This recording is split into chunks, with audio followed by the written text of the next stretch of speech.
जय हो। ओम नमः शिवाय। कर्पूर गौरम करुणावतारम संसार सारम भुजगेंद्रहारम सदा वसंतम हृदयार विंदे भवम भवानी सहित नमामि।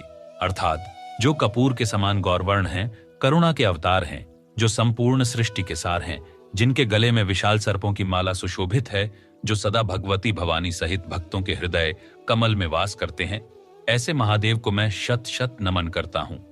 आप सभी श्रद्धालुजनों का इस पावन प्रस्तुति में हार्दिक स्वागत है।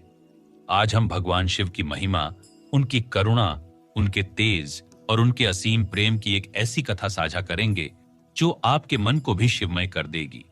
तो जुड़िए हमारे साथ इस आध्यात्मिक यात्रा में, जहां शिव हैं, शक्ति हैं और एक अमिट विश्वास है कि जब जब संसार में संकट आता है, वह नीलकंठ उसे अपने कंठ में समा लेते हैं। स्वागत है आपका एक बार फिर हमारे पौराणिक कथा श्रृंखला में।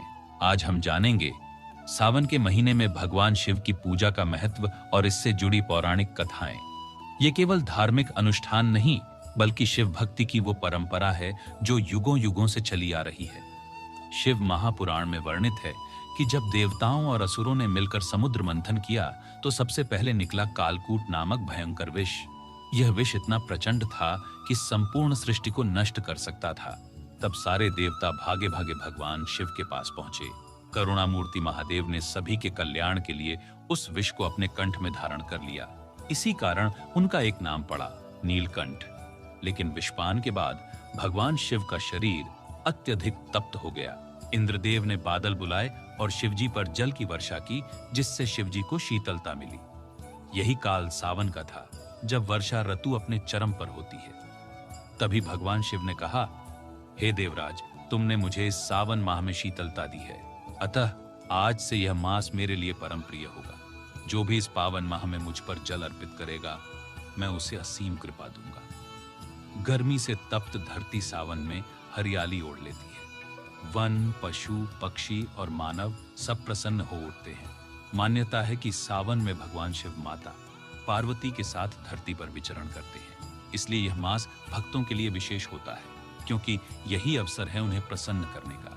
एक अन्य कथा भी शिव महापुराण से जुड़ी है। माता सती ने अपने पिता दक्ष प्रजापति द्वारा भगवान शिव का अपमान सहन नहीं किया और यज्ञ कुंड में आत्मदाह कर लिया। इसके बाद भगवान शिव ने संसार से विरक्त होकर तपस्या में लीन हो गए। कुछ वर्षों बाद सती ने हिमालय के घर में पार्वती के रूप में पुनर्जन्म लिया। पार्वती बचपन से ही शिवजी की उपासक रही और जब वह युवा हुई तो उन्होंने भगवान शिव को प्राप्त करने हेतु कई वर्षों तक कठिन तपस्या की, और यह तपस्या भी सावन के महीने में की गई थी। शिवजी ने प्रसन्न होकर कहा, हे पार्वती, तुमने जिस भक्ति और निष्ठा से मेरी आराधना की है, मैं तुम्हें पत्नी रूप में स्वीकार करता हूँ। भगवान शिव ने पार्वती से कहा, जिस प्रकार तुमने मुझे इस पावन मास में तप करके पाया, उसी प्रकार जो भी अविवाहित कन्या सावन के महीने में श्रद्धा से मेरी पूजा करेगी, उसे मनचाहा वर प्राप्त होगा।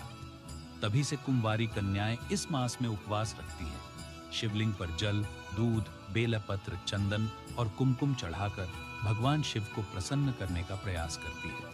केवल अविवाहित ही नहीं, विवाहित महिलाएं और पुरुष भी सावन में शिव पूजा करते हैं। दाम्पत्य जीवन में सुख शांति के लिए, संतान सुख की प्राप्ति के लिए, रोग, शोक और गृह कष्ट दूर करने हेतु, विद्यार्थियों को ज्ञान और बुद्धि की प्राप्ति के लिए, नौकरी और व्यापार में सफलता के लिए भक्तजन सावन के महीने में उपवास रखते हैं और एयूएम नमः शिवाय का जाप करते हुए शिवलिंग पर जलधारा अर्पित करते हैं। तो यही कारण है कि सावन का महीना भगवान शिव को अति प्रिय है।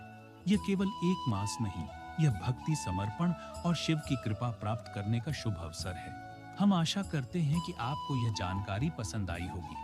अगर आपको हमारा प्रयास अच्छा लगा हो तो वीडियो को लाइक करें, चैनल को सब्सक्राइब करें और कमेंट करके अपने विचार जरूर साझा करें।